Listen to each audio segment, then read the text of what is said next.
Hi, I am Rojes, Managing Director of Alpha Academy and Genius Integrated School, ALAPPUZHA. നാം ഇന്ന് discuss ചെയ്യാൻ പോകുന്നത് വിദ്യാർത്ഥികൾ ഏറ്റവും ഇഷ്ടത്തോടെ അപ്രോച്ച് ചെയ്യുന്ന സബ്ജക്റ്റായ മാത്സ്. ഏറ്റവും കൂടുതൽ മാർക്ക് സ്കോർ ചെയ്യാനും ഏറ്റവും ഈസിയായി പഠിക്കാനും പറ്റുന്ന സബ്ജക്റ്റാണ് മാത്സ്. പക്ഷേ വിദ്യാർത്ഥികൾ ഏറ്റവും കൂടുതൽ പെർസെൻറ്റേജ് കുട്ടികളെ എടുത്താൽ മജോറിറ്റി സ്റ്റുഡൻസും എനിക്ക് ടഫാണെന്ന് പറഞ്ഞ് മാറ്റിവെക്കുന്ന സബ്ജക്റ്റുമാണ് മാത്സ്. ഈ മാത്സിനെ ഈസിയാക്കാൻ, മാത്സിൽ ഏറ്റവും കൂടുതൽ മാർക്കുകൾ സ്കോർ ചെയ്യാൻ മാത്സ് പഠിക്കുമ്പോൾ ശ്രദ്ധിക്കേണ്ട 5 ടിപ്സിനെ കുറിച്ചാണ് നാം ഇന്നിവിടെ ഡിസ്കസ് ചെയ്യുന്നത്. സ്റ്റഡി മെത്തേഡ്സിൽ നാം ഫോളോ ചെയ്യേണ്ട ഏറ്റവും ഇമ്പോർട്ടൻ്റ് ആയിട്ടുള്ള ഇതേപോലുള്ള ടിപ്സും ട്രിക്സുകളും വിദ്യാർത്ഥികളിലേക്കും രക്ഷിതാക്കളിലേക്കും എത്താൻ ആൽഫ അക്കാഡമിയുടെ ഈ യൂട്യൂബ് ചാനൽ സബ്സ്ക്രൈബ് ചെയ്യുക, ലൈക്ക് ചെയ്യുക. നിങ്ങളുടെ ഈ വീഡിയോ കണ്ടു കഴിയുമ്പോൾ നിങ്ങളുടേതായ കമൻസുകൾ ഇതിൻ്റെ താഴെ നോട്ട് ചെയ്യുക.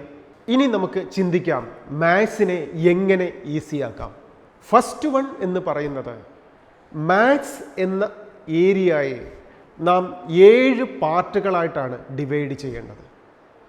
ഈ 7 പാർട്ടുകളുടെയും കോൺസെപ്റ്റുകൾ, ബേസിക് കോൺസെപ്റ്റുകൾ ഒരു കുട്ടിക്ക് മനസ്സിലായി കഴിഞ്ഞാൽ മാത്സിനെ വളരെ ഈസിയായി ആ കുട്ടിക്ക് ഹാൻഡിൽ ചെയ്യാൻ സാധിക്കും, അല്ലെങ്കിൽ മാർക്കുകൾ സ്കോർ ചെയ്യാൻ സാധിക്കും. ഈ 7 ഏരിയ മാത്സിലുണ്ട് എന്ന് മനസ്സിലാക്കാതെ മാത്സിലെ ഏതെങ്കിലും ഒരു പോർഷൻ ടഫായി കഴിയുമ്പോൾ എനിക്ക് മാത്സ് ഭയങ്കര ടഫാണ് എന്ന് ഫീൽ ചെയ്തുകൊണ്ടാണ് മാത്സിനെ എല്ലാവരും ഒഴിവാക്കുന്നത്. അതിൽ നിന്ന് മാറിയിട്ട് ഈ മാത്സിൻ്റെ 7 പ്രധാനപ്പെട്ട ഏരിയകൾ ഏതൊക്കെയാണ് എന്ന് നാം ആദ്യം ചിന്തിക്കണം.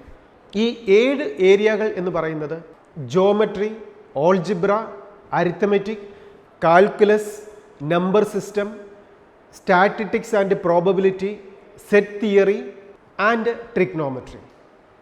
ഈ 7 ഏരിയയെ ബേസ് ചെയ്തിട്ടാണ് മാത്സ് മുന്നോട്ട് മൂവ് ചെയ്യുന്നത്. ഈ ഓരോ സെഷനും എടുത്തിട്ട് അതിൽ ഞാൻ ഏത് സെക്ഷനിലാണ് വീക്കാകുന്നത്, ഇതിൻ്റെ ബേസിക് കോൺസെപ്റ്റ് എനിക്കുണ്ടോ എന്ന് മനസ്സിലാക്കിയാണ് ഒരു കുട്ടി പഠനം തുടങ്ങേണ്ടത് തന്നെ. +1, +2 സയൻസ് എടുത്ത് പഠിക്കുന്ന വിദ്യാർത്ഥികൾക്ക് എല്ലാവരും കോമൺ ആയിട്ട് പഠിക്കേണ്ട സബ്ജക്റ്റാണ് മാത്സ്. പക്ഷേ 10ാം ക്ലാസ് വരെ വളരെ ഇഷ്ടത്തോടെ മാത്സ് പഠിച്ചതിന് ശേഷം +1, +2 വരുമ്പോൾ മാത്സ് എനിക്ക് പാടാണെന്ന് പറഞ്ഞ് ഒഴിവാക്കുന്ന ധാരാളം കുട്ടികളുണ്ട്. മാത്സിനെ ടഫാണെന്ന് പേടിച്ചുകൊണ്ട് തന്നെ ബേസിക് മാത്സിലേക്ക് മാറുന്ന വിദ്യാർത്ഥികളുമുണ്ട്. ഇതിൻ്റെ ഒന്നും ആവശ്യമില്ല. നമ്മുടെ ജീവിതത്തിൽ ഏറ്റവും കോൺസെപ്റ്റ് ക്ലിയർ ആക്കി പഠിക്കാനും ഏറ്റവും മാർക്ക് സ്കോർ ചെയ്യാനും ഏറ്റവും ഈസിയായി ഹാൻഡിൽ ചെയ്യാൻ പറ്റുന്ന സബ്ജക്റ്റാണ് മാത്സ്. നാം മാത്സ് പഠിക്കുമ്പോൾ ഈ 7 സെക്ഷനുകളിൽ എവിടെയാണ് എനിക്ക് പ്രശ്നമുള്ളത്, ഏത് സെക്ഷനിലാണ് എൻ്റെ കോൺസെപ്റ്റ് ക്ലിയർ ആക്കാത്തത്, എവിടെയാണ് ഞാൻ വീക്കായിരിക്കുന്നത് എന്ന് മനസ്സിലാക്കുന്നിടത്തു നിന്നാണ് ആദ്യം തുടങ്ങേണ്ടത്. That first one is find the weak area of mathematics. മാത്സിലെ എൻ്റെ വീക്കായിട്ടുള്ള ഏരിയ, എൻ്റെ കോൺസെപ്റ്റ് ക്ലിയർ ആകാത്ത ഏരിയ ഏതാണെന്നുള്ളത് ഫൈൻഡ് ഔട്ട് ചെയ്യുക എന്നുള്ളതാണ് first important thing. That second one is make a formula list. ഇതിൽ ഏത് സെഷൻ നാം പഠിക്കുമ്പോഴും ഓരോ മാത്സിലെ കോൺസെപ്റ്റുകളും നാം മുന്നോട്ട് മൂവ് ചെയ്യണമെങ്കിൽ അവിടെയൊക്കെ ടൂൾസുകളുണ്ട്. ആ ടൂൾസുകളെ നമുക്ക് ഇക്വേഷൻസ്, ഫോർമുലാസ് എന്നൊക്കെ നമുക്ക് വിളിക്കാം. ഈ ഇക്വേഷൻസും ലോയും ഫോർമുലയും ഒക്കെ കൃത്യമായി മനസ്സിലാക്കിയിരിക്കുക.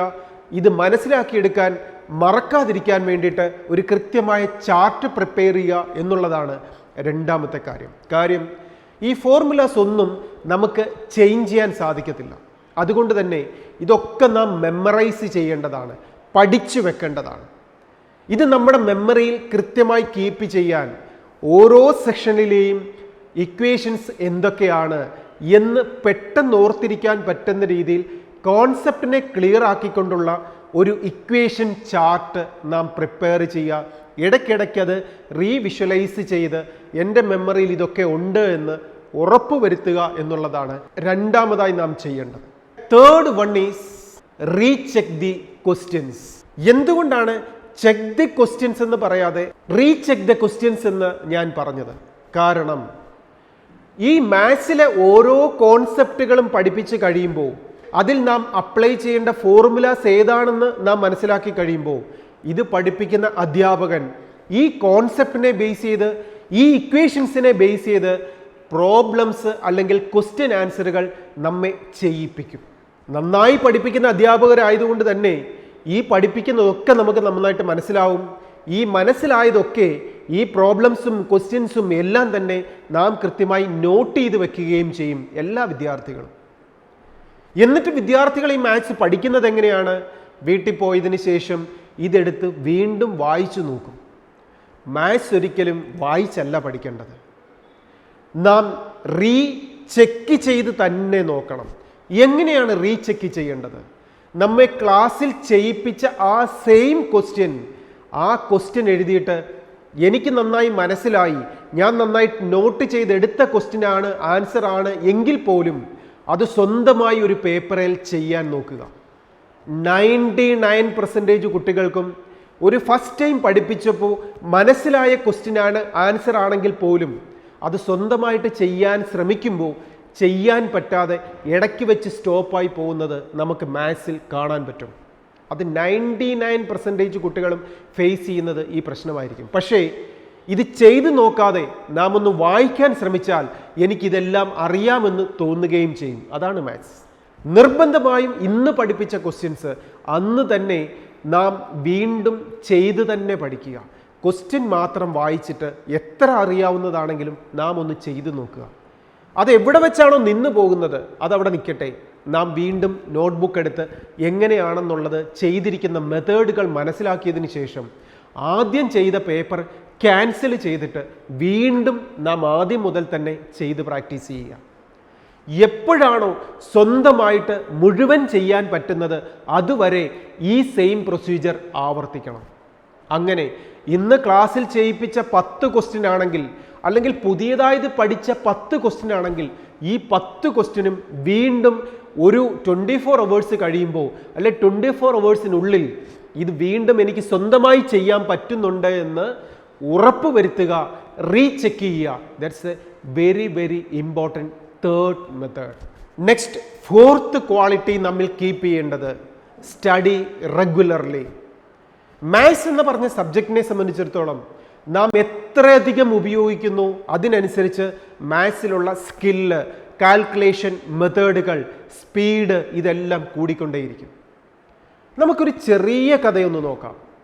ഒരു ചെറിയ ഷോപ്പിൽ, ചെറിയൊരു വെജിറ്റബിൾ ഷോപ്പിൽ നാം സാധനം വാങ്ങാൻ ചെല്ലുമ്പോൾ അവിടെ പല സാധനങ്ങൾ എടുത്ത് തരുമ്പോൾ എത്ര സ്പീഡിലാണ്, സ്കൂൾ എഡ്യൂക്കേഷൻ പോലും നേടാത്ത ആൾക്കാരാണ് ആ കട മാനേജ് ചെയ്യുന്നതെങ്കിലും അവർ കാൽക്കുലേറ്റ് ചെയ്ത് ഉത്തരം നമുക്ക് പറഞ്ഞു തരിക. 1 കിലോ ചേനയ്ക്ക് 18 രൂപയാണ് റേറ്റ് എന്ന് നോക്കുക. നാം 1/4 കിലോ ചേന ആവശ്യപ്പെടുന്നു, അവർ കട്ട് ചെയ്യുമ്പോൾ 300 ഗ്രാം ആയിപ്പോയി. എന്തു പെട്ടെന്നാണ് 18 രൂപ 1 കിലോ ചേനയ്ക്കാണ്, 300 ഗ്രാം ചേനയ്ക്ക് അല്ലെ 350 ഗ്രാം ചേനയ്ക്ക് എത്രയാണെന്ന് നിമിഷങ്ങൾക്കുള്ളിൽ സ്കൂളിൽ പോലും പോകാത്ത ആ കടയിലെ സെർവൻറ്റ് അല്ലെങ്കിൽ അവിടെ നിൽക്കുന്ന ഹെൽപ്പർ നമുക്ക് ആൻസർ പറഞ്ഞു തരിക. പക്ഷേ എത്ര എഡ്യൂക്കേഷൻ നേടിയാലും നമുക്കിതിനൊരു ആൻസർ പെട്ടെന്ന് പറയാൻ ബുദ്ധിമുട്ട് നമുക്ക് ഫേസ് ചെയ്യും. കാരണം നിത്യം ചെയ്യുന്നതിലൂടെ മാത്സിനെ നമുക്ക് വളരെ സ്പീഡാക്കാൻ സാധിക്കും. അതായത് മാത്സ് എന്ന സബ്ജക്റ്റിനെ ഈസി ആക്കണമെങ്കിൽ നാം പഠിക്കുന്ന ഈ 7 ഏരിയയിൽ ഏതിനെ ബേസ് ചെയ്തിട്ടാണോ ഞാനിപ്പോൾ ചാപ്റ്റർ പഠിച്ചുകൊണ്ടിരിക്കുന്നത്, ഏതാണോ എനിക്ക് കോൺസെപ്റ്റിനെ ശരിയാക്കാനുള്ളത്, എവിടെയാണോ ഞാൻ ഇന്ന് പഠിച്ചു തീർക്കാനുള്ളത്, അത് വീണ്ടും ചെയ്ത് തന്നെ പ്രാക്ടീസ് ചെയ്തുകൊണ്ടേയിരിക്കുക. ദാറ്റ് മീൻസ് നമ്മുടെ ഒരു ടൈം ടേബിളിൽ മാത്സ് പഠിക്കാൻ എല്ലാ ദിവസവും സമയം വയ്ക്കുക. ഇന്ന് അരമണിക്കൂർ ഞാൻ മാത്സ് പഠിക്കും, അതുപോലെ നാളെയും പഠിക്കും. എല്ലാ ദിവസവും മാത്സിൻ്റെ ഏരിയ റിവിഷൻ ചെയ്യാനായി, റീചെക്ക് ചെയ്യാനായി, കോൺസെപ്റ്റിനെ ക്ലിയർ ചെയ്യാനായി, പുതിയ ക്വസ്റ്റ്യൻസ് ചെയ്യാനായി നാം കൃത്യമായി ടൈം ടേബിൾ വെച്ച് അത് വീണ്ടും ആവർത്തിച്ച് ചെയ്ത് മുന്നോട്ട് പോവുക.